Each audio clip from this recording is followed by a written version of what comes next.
I first visited Colombia 8 years ago, not knowing much about the country other than its violent past and that it was now safe for tourism. It was my first time in South America, and I went with no expectations at all. I went to the Museum of Gold in Bogota, where a tour group of 5 or 6 cheerful Colombian men followed me around the indigenous exhibit, fascinated by the presence of an Asian woman. They didn't mean any harm and actually seemed warm and friendly, but their boldness still made me uncomfortable. I went to the top of Montserrat on a Sunday afternoon where I met Tim, a former Peace Corps volunteer in Paraguay who was now a civil servant in Hawaii. Afterwards, we went to the city center for a hearty dinner of ajiaco, which was a thick soup made with chicken, 3 kinds of potatoes, corn, and herbs. I actually looked into joining the Peace Corps after meeting Tim, but I decided to become an English teacher in Vietnam instead. Years later, Tim would visit me in Ho Chi Minh City.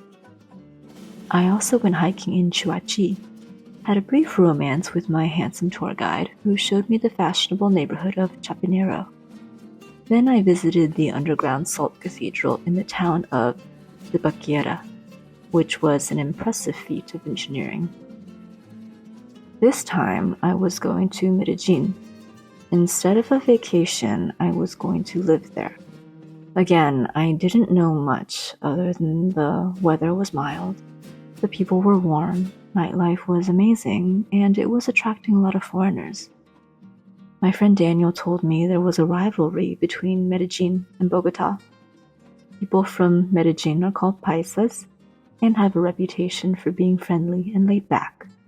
People from Bogota are called Bogotanos or Rolos and are known to be more reserved and formal.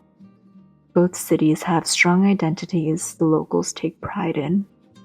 It's a good-natured rivalry, much like New York City versus Los Angeles or Madrid versus Barcelona. I took the evening flight to Medellin from Mexico City after a tearful goodbye to my friends and housemates. To my surprise, I was stopped from boarding the plane because I didn't have an exit ticket. Luckily, I already planned to go to Ecuador after Colombia, so I frantically purchased a one-way ticket from Medellin to Quito in roughly 90 days' time. My friends have rarely been asked for an exit ticket throughout their travels in Latin America, but sometimes it can happen. My nerves were just beginning to calm down as I settled into my aisle seat on the plane, when a distressed-looking woman rushed over to my row and sat in the empty seat next to me. She looked to be in her early 40s. I remembered seeing her in the waiting area before we boarded, looking perfectly calm. Now she was in tears, clung desperately to my hand, and spoke in very fast Spanish. Fortunately, the Mexican girl in the window seat spoke both English and Spanish and translated this poor woman's story. She was from a small town outside of Medellin and had a small business making vegan sausages that attracted the attention of 2 Mexican brothers. They said they'd like to help her establish a business in Mexico, where there was a high demand for vegan food and a stronger economy so she could make more money. It was all lies. She arrived in Mexico with her hopes high, and it turned out the well-meaning investors just wanted a domestic slave. They prevented her from making her return flight to Colombia, knowing she had no money to buy another one. Somehow, she managed to escape her captors and was now on her way home. Her assigned seat on the plane was between 2 men. I did not see them, but she said their appearance frightened her, bringing back the terrors of her captivity. She jumped up from her seat, ran towards the back of the plane, and found safety between us girls. The Mexican girl held her left hand and whispered prayers in Spanish, while I massaged the pressure points on her right hand. She didn't let go all night. The plane landed at dawn. She seemed calmer now that she was home on Colombian soil, although the journey to feeling safe inside her mind would take much longer. I booked a room in a shared apartment in the residential neighborhood of Laureles. It had 4 bedrooms, 2 baths, a full kitchen, a living room, a terrace, and a washing machine. 2 of the rooms were occupied when I arrived in the early morning. One was an Italian medical student named Chiara, completing her residency at a local hospital. The other was a Dutch high school teacher named Tom, traveling through Colombia on his summer break. Both were leaving the apartment in a few days. Chiara would move in with another Italian medical student living in a house nearby. Tom was returning to the Netherlands, back to teaching and to his girlfriend. He was looking forward to seeing her again, but not to the rising pressure of having children.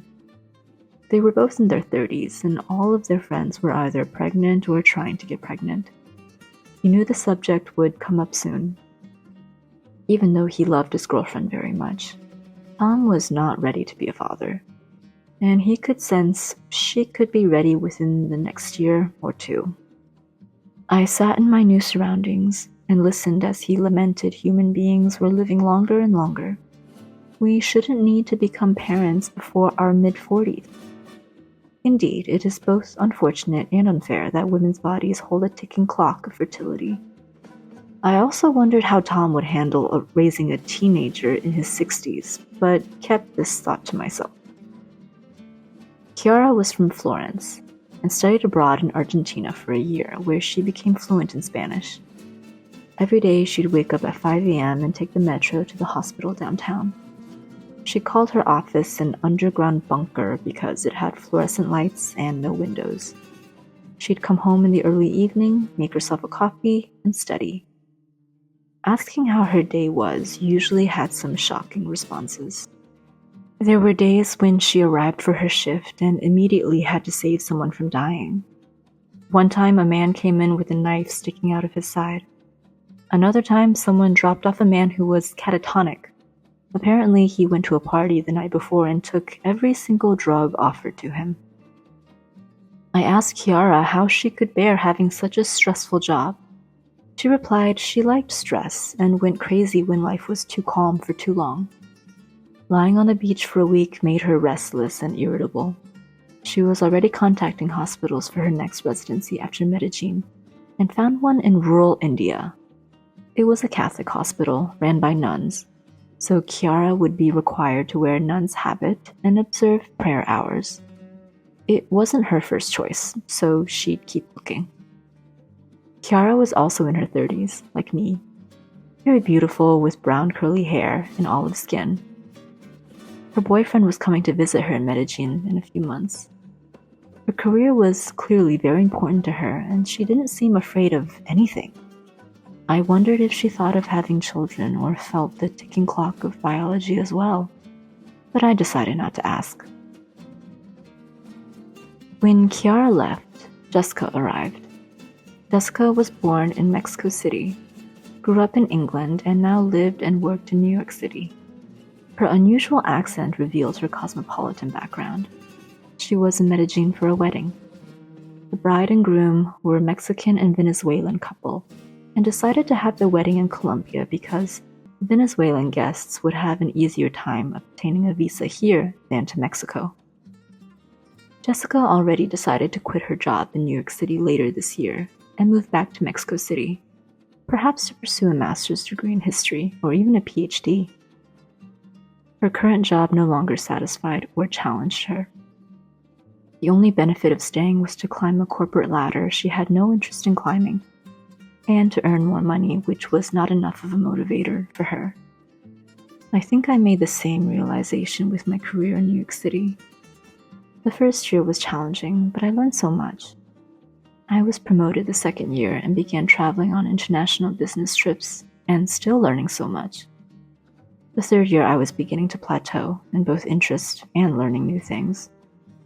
The fourth year, I downright dreaded going to work and had no aspiration to climb the ladder I was so keen on climbing a few years ago. Her parents divorced when Jessica was a child. She and her mother moved back to the small town in England where her mother was born. This was exceptionally difficult for her mother since she spent most of her life trying to leave that small town, only to return as a single parent, meeting her family for financial support. This caused tension between mother and daughter as Jessica grew up, but they had a much better relationship now that she was an adult. We often went out to brunch, trying all the different cafes in the neighborhood. She revealed that she had irritable bowel syndrome and had to be careful with what she ate. She usually ordered fruit on toast with a matcha latte. I'd usually order sliced avocado with eggs on toast with a cappuccino. I actually hate going out for breakfast because I find the food horrendously overpriced for what I'm getting, but I enjoyed her company and was eager to get acquainted with my new surroundings, so I didn't mind. However, it's my belief that cooking is the truest way to feel at home in a new environment. Jessica's girlfriend was a film professor in New York City, which complemented her love for books. We spent a few evenings reading together in the living room. She was currently reading No One Writes to the Colonel by Gabriel Garcia Marquez, where a war veteran colonel and his sickly wife wait in poverty for a promised pension that never arrives. I've read a few of Marquez's books, but not that one. I made a mental note to add it to my list. I was currently reading White Oleander by Janet Fitch. The story follows a young girl named Astrid as she navigates a chaotic life bouncing between dysfunctional foster homes after her eccentric mother is imprisoned. I would give Jessica updates on each new foster mother as the novel progressed, and she'd cringe with horror. Then Jessica left for Cali, and I was alone in the 4-bedroom apartment. The silence was a comfort. I prefer a quiet home. But this time the comfort was laced with a touch of wariness. I used to have this recurring dream back when I lived in Southeast Asia. I'd be walking the streets of New York City, back from my travels and ready to see my friends again. I'd pass restaurants, bars, and cafes full of laughing people absorbed in conversation. Finally, I'd arrive at an old friend's apartment, but no one would be home. So I'd continue walking to try another friend's apartment, but no one was home either. Then another, then another. Then it dawned on me they've all moved away. Life took them elsewhere, just like it did with me. How foolish I was to think everyone would be right where I left them. So I'd keep wandering the streets of New York City like I do everywhere else, feeling as adrift as ever in a place I once called home. I don't have this dream anymore. The transience of people is a reality every traveler faces, no matter how exciting the journey. And even after we've stopped and decided to put down roots, there's the other impermanence we must face in just being alive. I stepped onto the terrace overlooking Medellin. I knew no one here. The faint sound of salsa music drifted through the cool evening air from someone's open window. The neighbors across the street were holding a family dinner. I told myself, I'll find my own melody soon. Then went inside to continue reading. Find out what happens next in this video, where I settle into daily life, explore the Colombian dance culture, and as always, meet fascinating people as I continue my journey through Latin America.